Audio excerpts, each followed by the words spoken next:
قال الله سبحانه وتعالى قولا له قولا لينا لعله يتذكر أو يخشى صدق الله المولانا العليم. மேலான அல்லாஹுவின் நல்லடியார்களே, வரலாற்றிலே ஹஜ்ரத் மூசா அலைஹிஸ்ஸலாம் அவர்கள் நபியாக ஆகி அந்த சமுதாயத்தை திருத்துவதற்கெல்லாம் முன்பு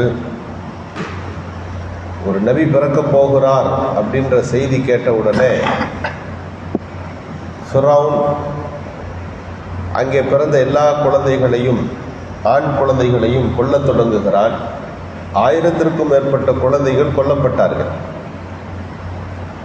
இந்த ஃபிரௌன் அல்லாஹ் இல்லை என்று சொல்லவில்லை, நான் தான் அல்லாஹ் என்று சொன்னான்.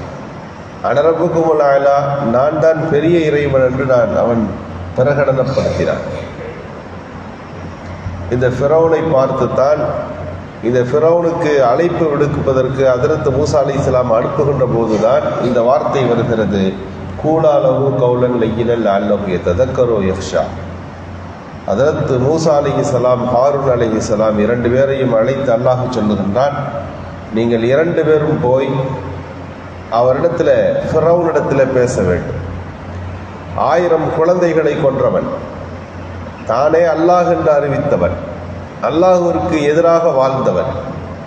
ஆனால் உங்கள் பேச்சு எப்படி இருக்கணும்னா, மென்மையாக பேசணும், இலகுவாக நல்லினமாக பேச வேண்டும் என்று அல்லாஹ் அனுப்பி வைக்கிறான். அப்படியானால் இஸ்லாம் எவ்வளவு ஒரு நளினத்தன்மை கொண்டது என்பதை நாம் புரிகின்றோம்.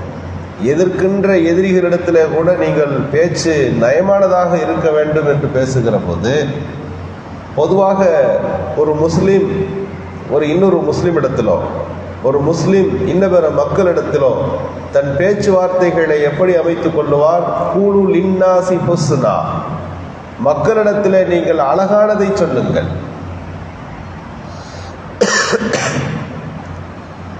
அப்படியானால் இஸ்லாம் எவ்வளவு ஒரு நளினத்தன்மை கொண்டது என்பதை நாம் புரிந்து கொள்ளுகிறோம். இந்த இஸ்லாம் தான் தீவிரவாதத்திற்குரியதா? இந்த இஸ்லாம் தான் பயங்கரவாதத்திற்குரியதா? இன்னொருவருடைய மனதை புண்படுத்தாதவாறு நளினமாக பேசுங்கள் என்று சொல்லுகின்ற போது பிற மதம் சார்ந்த விஷயங்களில் இஸ்லாம் தலையிடுமா என்றெல்லாம் நாம் யோசித்து பார்க்க வேண்டும். வலா தசுப்புல்லதீன யதுஊன மின் தூனில்லாஹ், அல்லாஹ் அல்லாத எந்த கடவுளையும் நீங்கள் திட்டக்கூடாது என்று குர்ஆன் குறிப்பிடுகிறது. அந்த கடவுள்களை விமர்சிக்கவே கூடாது என்று சொன்னால் கடவுள் வழிபாட்டு தலங்களை இஸ்லாமியர்கள் இடித்திருக்க வாய்ப்புண்டா? அந்த கடவுள் குறித்து குறை பேசக்கூடாது என்று குர்ஆன் முஸ்லிம்களுக்கு கட்டளை பிறப்பிக்கிறது என்று சொன்னால் நீங்கள் யோசித்து பாருங்கள், எவ்வளவு பெரிய பொய் பிரச்சாரங்கள். முஸ்லிம்கள் அதை இடித்தார்கள், இதையெல்லாம் மாற்றி அமைத்தார்கள், என்னெல்லாம் கடுமையான ஒரு பொய் பிரச்சாரத்தை நாம் பார்க்கிறோம். எத்தனையோ சேதப்படுத்துதல்களுக்கு பின்னணியில் முஸ்லிம் மன்னர்கள் பெயர்களை சேர்க்கிறார்கள். ஆனால் உண்மையில் ஒவ்வொரு இஸ்லாமிய மன்னரும் அவர் ஆட்சி காலத்தில் பிற மத மக்களுக்காக வேண்டி அவர் கட்டி கொடுத்த ஆலயங்களின் கணக்கு நம்மிடத்தில் இருக்கிறது. இன்ன பிற சமூகத்தின் வழிபாட்டு தலங்களுக்காக அவர்கள் மானியங்களாக எழுதி கொடுத்த நிலங்களின் பட்டியல்கள் உண்டு.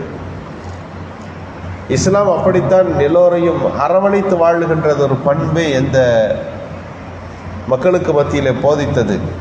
எனவே இஸ்லாம் என்று சொன்னாலே அழகிய வார்த்தை தான். கூலு கௌலன் சதீதா, நேரான வார்த்தைகளை பேசுங்கள், மக்களிடத்தில் அழகிய வார்த்தைகளை பேசுங்கள்.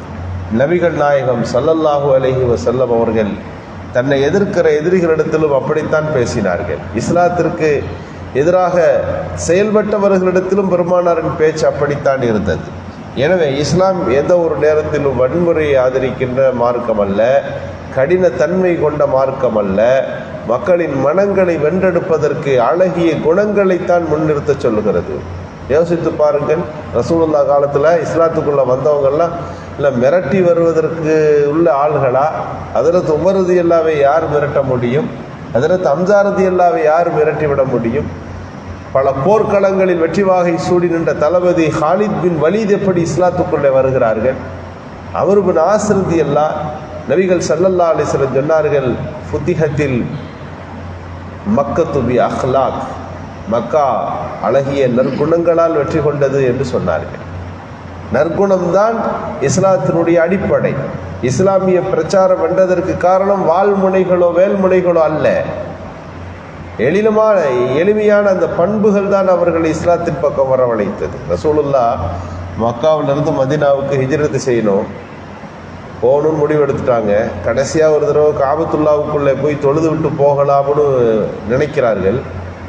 அன்றைக்கு காபத்துல்லா உள்ளே போவது என்பது வழக்கத்தில் இருக்கிறது. அவர் விடமாட்டேன்னு சொல்கிறார், அந்த காபத்துல்லாவின் பணியாளர்.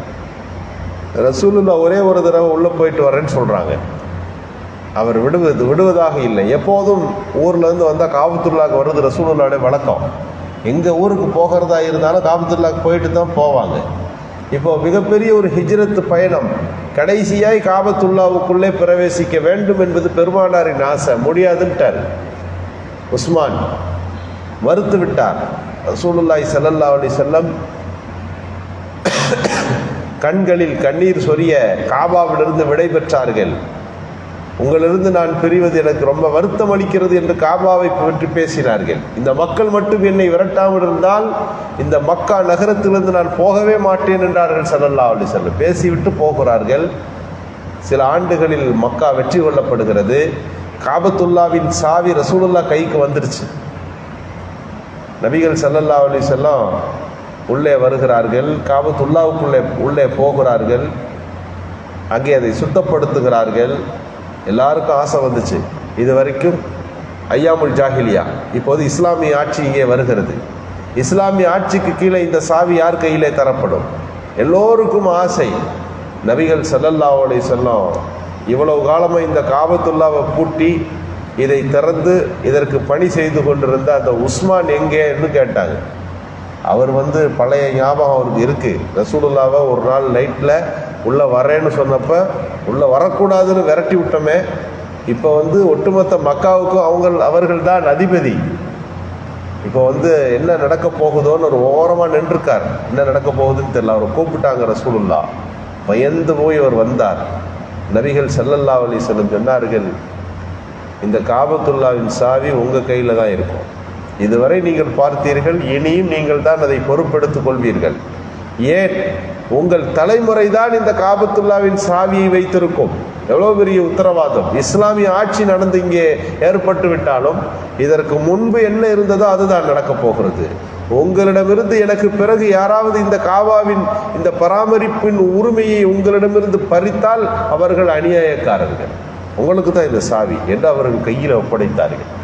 ரசூலுல்லாவுடைய இந்த குணம் முன்னால் நம்மை பகைத்து விட்டவர்களுக்கு எதிராக நமக்கு ஒரு வாய்ப்பு கிடைக்கிற போது கொஞ்சம் வார்த்தைகளையாவது பேசிவிடுவது உண்டு. குறைந்தபட்சம் வார்த்தைகள் இல்லையா, செயல்பாடுகளிலாவது வெளிப்படுத்தி விடுவதுண்டு. ரசூலுல்லாஹி ஸல்லல்லாஹு அலைஹி வஸல்லம் அவர்களுடைய இந்த மென்மையான போங்கு, உடனே அவர் இஸ்லாத்துக்குள்ளே வந்தார். பெருமானாரின் கரத்தை பிடித்து மார்க்கத்தை தழுவினார். இன்னைக்கும் அவர்கள் கையில் சாவி இருக்கிறது என்று பார்க்கிறோம். இஸ்லாம் வெற்றி கொள்ளப்பட்டது இது போன்ற நற்குணங்களால், நல்ல பேச்சுக்களால், நல்ல பண்புகளால் என்பதுதான் நமக்கு இஸ்லாம் கற்றுத்தந்திருக்கின்ற உயர்ந்த பண்பாடுகளாக இருக்கின்றன. அல்லாஹு சுப்ஹானஹு வ தஆலா உயர்ந்த பண்பாடுகளின் மூலம் இஸ்லாத்தை வளர்க்கின்ற நல்ல தௌஃபீக்கை நமக்கு நல்குவானாக. சுப்ஹான்